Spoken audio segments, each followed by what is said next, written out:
ఇప్పుడు ప్రభుత్వం అధికారంలోకి వచ్చినాక నేతన్నలకైతే ఉచితంగా కరెంట్ ఇస్తాను 200 యూనిట్ల వరకు అని చంద్రబాబు గారు అంటున్నారు. అది ఎంతవరకు ఉపయోగకరంగా ఉండొచ్చు అంటున్నారు?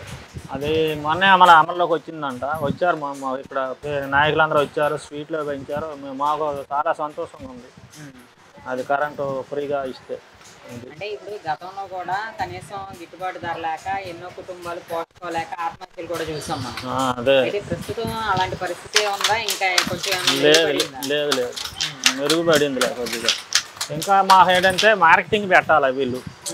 మాకు సొంతగా వీళ్ళు మార్కెటింగ్ పెడితే మేము వెళ్ళి తయారు చేసుకొని మేము వాళ్ళకి అమ్ముకున్నట్టుగా. అంటే మేము సాగుకారుల దగ్గర తెస్తాము. ఇది సాగుకారు పలానంత మెటీరియల్ అని ఇస్తాడు మాకు, మనం వాళ్ళకి చేసి అప్పచెప్పియాలి.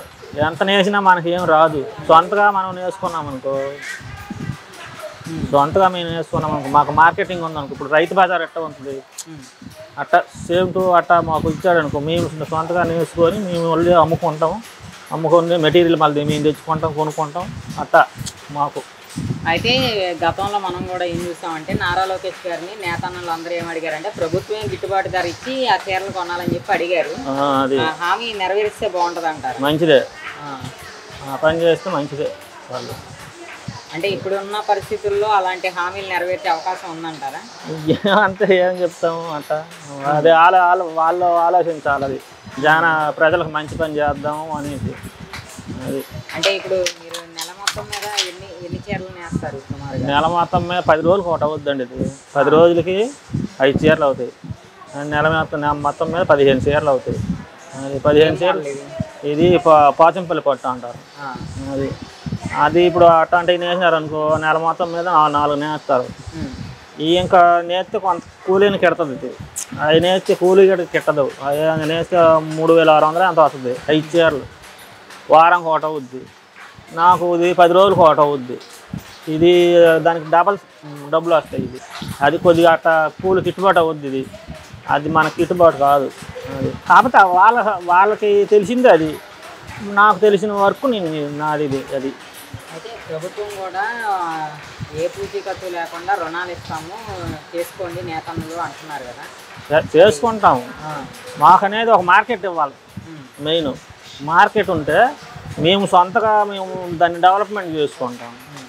మేము ఎంత నేసిన సాగుకారులు అంటే వాళ్ళ బాధ్యత వాళ్ళది. అది వాళ్ళ రూపాయి కోసం వాళ్ళు చూస్తారు, మన రూపాయి కోసం మనం చూస్తాం. వాళ్ళు ఇది అవుతున్నారు కానీ మనం పెరగట్లా, అభివృద్ధిలోకి రావట్లా. మనం ఎప్పుడు అంతే కిందనే ఉన్నట్టు కిందనే ఉన్నాం.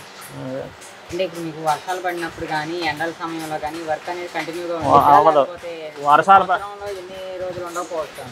ఎన్ని రోజులు వర్షం పడితే అన్ని రోజులు వర్క్ ఉండదు. అవ్వదు, అది నెయ్యలేము.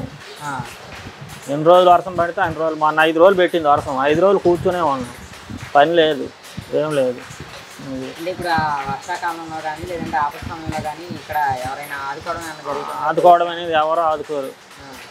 ఎవరు మాకు మేము అక్కడ రూపాయి అప్పులు తెచ్చుకొని తినడమే కానీ మనల్ని ఆదుకునేవాడు ఎవరు లేడు. అప్పుడు ఒకసారి వర్షాలు పడ్డాయంటే 15 రోజులు 10 రోజులు వర్షం పట్టుకుంది. నీరు ముంచేసింది. ముంచేస్తే అప్పుడు అనమాట చంద్రబాబు నాయుడు గారు మనకి అంత డబ్బు ఇస్తారనుకోలే.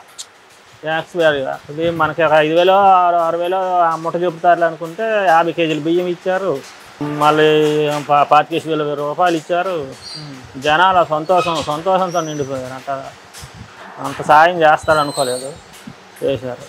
అంటే నేతలకి చంద్రబాబు నాయుడు గారు రానున్న కాలంలో అండగా ఉండే అవకాశం ఉంటుంది. ఈ ప్రభుత్వం అవకాశం ఉంటుందండి, చూసే అవకాశం పర్లా.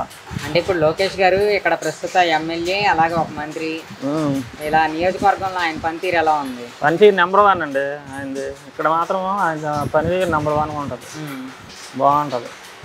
అంటే మంత్రిగా ఆటి మీదే దృష్టి పెట్టారంటారు, అసలు నియోజకవర్గాన్ని కూడా చూస్తున్నాడు. అభివృద్ధి అనేది చేస్తున్నాడు. అంటే రోడ్లు కానీ నెంబర్ 1 దానికి తీయక్కర్లా. ఇప్పుడు ఇంకా నేతలకి కానీ ఇంకా ఎటువంటి పథకాలు కానీ లేకపోతే ఏమన్నా చేయూత కానీ ఇంకేం చేస్తే బాగుంటుంది అంటారు? మాకు అది నేతన్యాసం ఇస్తే మాకు కొద్దిగా మంచిది అనుకుంటున్నాం. అది నేతన్యాసం మాకు పెడితే కొద్దిగా సంవత్సరానికి అది కొద్దిగా మాకు ఉపాధిగా ఉంటుంది. ఇంకేమైనా పథకాలు ఏమన్నా అందుతున్నాయా? మాకేమంది గ్యాస్ బండ వచ్చింది, కరెంట్ అనేది అమల్లోకి వచ్చింది, రేపు నెల నుండి కట్టక్కర్లేదు. పింఛన్ వస్తుంది మా అమ్మకి.